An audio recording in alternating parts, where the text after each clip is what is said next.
Lahir dengan nama Alexander Theodore tapi lebih dikenal dengan nama panggung Eki Lamo. Pria kelahiran 13 Juli 1961 ini merupakan mantan vokalis Elva Mas dan Edane.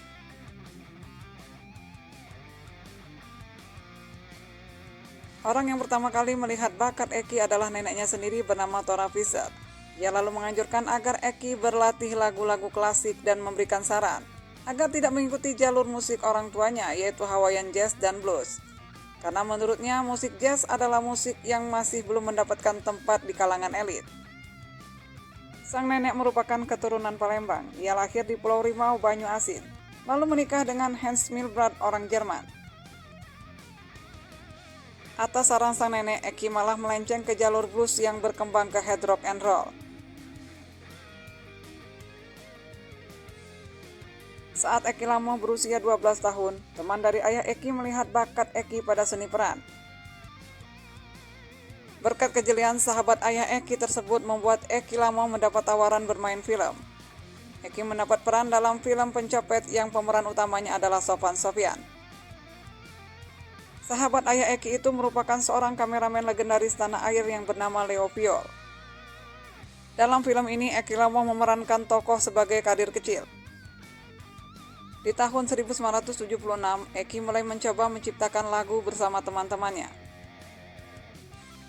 Lalu Eki pun belajar vokal hanya dengan mendiang ibunya bernama Elizabeth Towa. Selanjutnya Eki bergabung dalam kelompok vokal Emerson dan menjadi juara 1 dalam lomba cipta lagu remaja Prambors kedua di tahun 1978. Sekitar tahun 80-an, Eki mulai bergabung dengan teater September pimpinan Ali Shahab.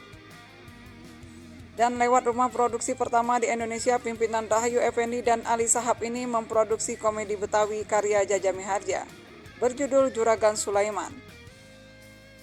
Eki pun mendapat peran menjadi Ramli, sang jagoan pemilik Jin Tomang. Eki bergabung dengan teater ini hingga tahun 1983. Setelah itu di tahun 1984, Eki membentuk band bersama teman-temannya di daerah kelahirannya yaitu Jakarta. Eki tidak pernah berhenti bermain musik. Ia mulai memperlihatkan bakatnya yang luar biasa kepada publik melalui jalur musik rock yang Eki tekuni secara diam-diam sejak usia 9 tahun. Sedari kecil, Eki kerap mendengarkan lagu-lagu miliknya di Purple dan Led Zeppelin. Band ini pun sangat memberikan pengaruh pada pembentukan Eki sejak usia dini. Eki bersama bandnya ini pun mulai bermain ke sana kemari. Hingga di awal tahun 1986, Eki kembali membentuk band baru bernama Aero. Dengan para personilnya diantaranya Adi Putra yang merupakan seorang mantan pemain bass dari grup terkenal Jakarta yaitu Hookerman. Dan Ramdan, seorang guru gitar klasik. Namun setelah berjalan setengah tahun, Eki malah meninggalkan bandnya ini dan bergabung dengan Elva Mas, sebuah grup band asal Pandaan, Jawa Timur. Eki bergabung menjadi vokalis Elva Mas hingga tahun 1988. Di tahun yang sama, Eki Lamo pun bergabung bersama Eki Soekarno, musisi legendaris di dalam karisma Indonesia yang juga mempertemukan Eki dengan E.S. Sahrani. Setelah itu di pertengahan tahun 1988, Eki mencoba membuat band lagi namun tak menghasilkan apa-apa. Di tahun 1989, Eki menemui Yogi Suryaprayogo untuk membuat album rekaman. Yogi yang merupakan keyboardis dari band God Bless pada saat itu menyarankan agar Eki menemui Jimmy Dotto, seorang produser yang mau memproduksi album Eki Lamo, dengan kesepakatan musik digarap bersama-sama dengan E.S. Sahrani. Di era itu, industri musik Indonesia serta budaya masyarakat musiknya kebanyakan dipegang oleh para pedagang yang tak mengerti seni secara luas. Mereka memiliki budaya sendiri, yaitu bahwa vokalis harus ada musisi lain yang menggarap album musiknya. Eki pun mengiyakan saja ketika hal itu disampaikan oleh produsernya. Di pertengahan penggarapan album, EET yang ditunjuk sebagai penata musik kala itu memberikan usulan agar album ini dinamakan album Eki Lamo dan E.S. Sahrani. Eki pun menyetujuinya, sedangkan Jimmy Dotto yang merupakan produser dalam proyek ini mengusulkan nama E dan E saja sehingga menjadi album duo. Akhirnya disepakati proyek ini diberi nama E dan E.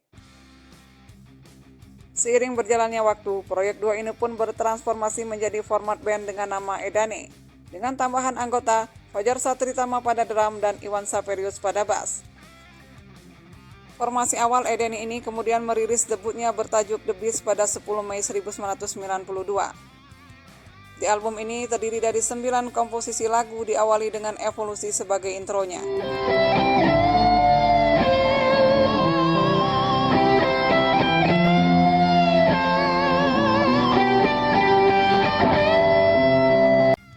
Album The Beast Edeni ini pun dengan vokal Eki Lamo mendapatkan sambutan positif dari masyarakat, dan juga masuk ke dalam daftar 150 lagu Indonesia terbaik.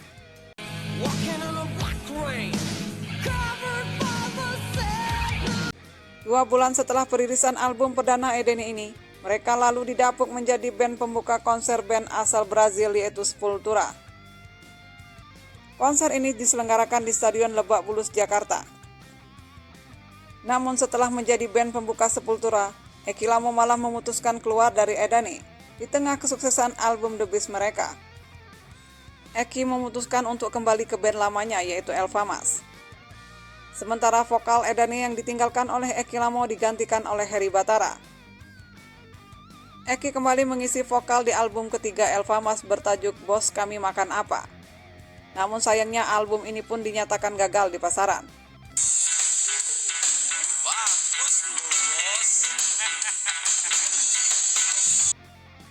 Eki pun akhirnya meninggalkan Elva Mas dan posisinya digantikan oleh Dodi Katamsi.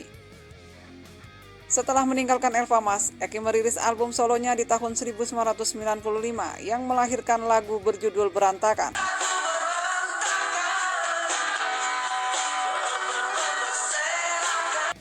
Setelah merilis album solonya, Eki memilih vakum dalam hingar-bingar kehidupan bermusik.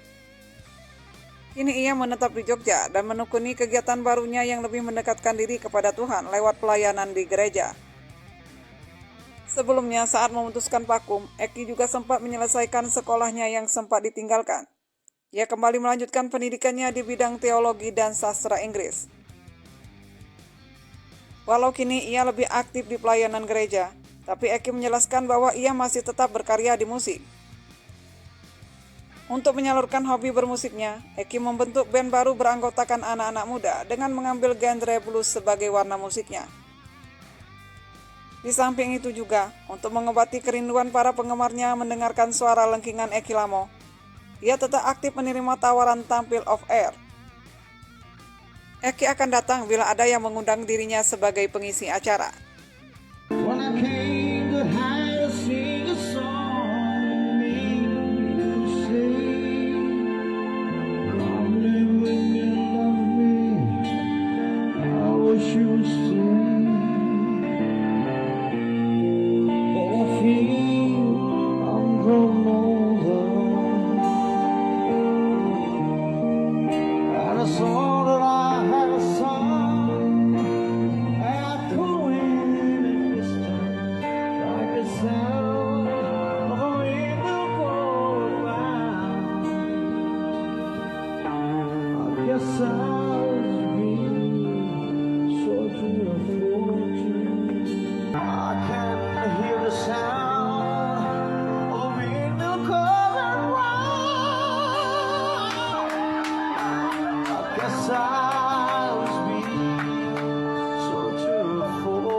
Hidup sate kambing.